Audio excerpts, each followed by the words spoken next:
Know that. All right, it's 9:30.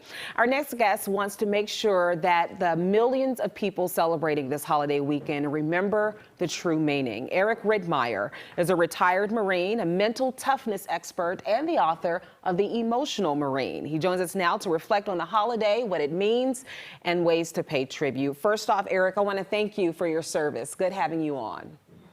Marissa, it's so nice of you to have me back. Thank you. It's been one whole year since last time I saw you, so I appreciate you having me back. Absolutely. I look forward to meeting you in person. We got to work on that part of it.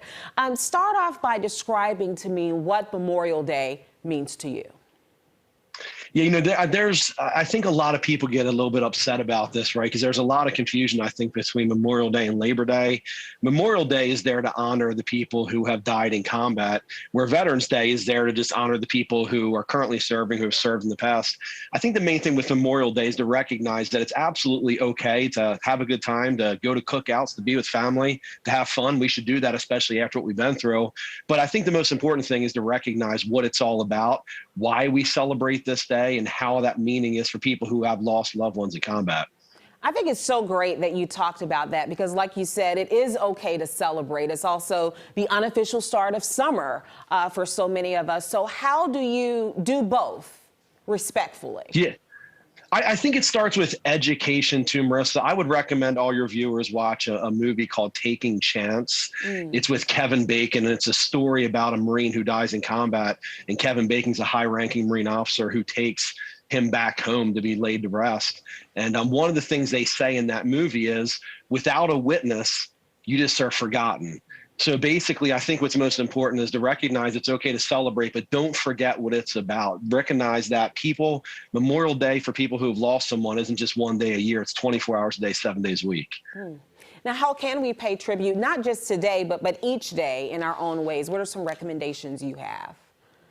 I think one great way to do it is to appreciate our current people who are serving, and then to also know that people, you know, we're in war right now, and I refer to this as friends and family war, meaning that unless you have a friend or family member who's serving in harm's way, you don't really put a whole bunch of mental energy towards what's happening in foreign countries. And I'm not saying that in a negative way. It's just that we lose touch with the fact that a lot of people have loved ones that are places that they're in danger. So I think it's just recognizing that, knowing that, reaching out to people who have others serving, and also reaching out to people, if you know someone who has lost a loved one, let them know you're thinking about them. What's your message to those who have lost loved ones in the military? Because today is a very somber day for many families out there. Yeah, it absolutely is. And I think, you know, and this is what really gets me, Marissa, you know, and serving, it's the best thing I ever did. I love my Marine Corps. I love anybody who wears a uniform. We all bleed green.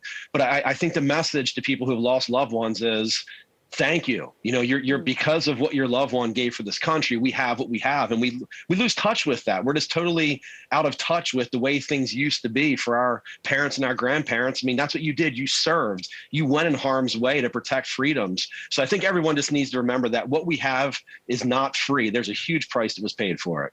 Absolutely. I know you have your book, The Emotional Marine, which is good for not just emotional and being sympathetic to various causes, but also having that mental toughness and wherewithal. Where can people go to learn more about your book and your mantra?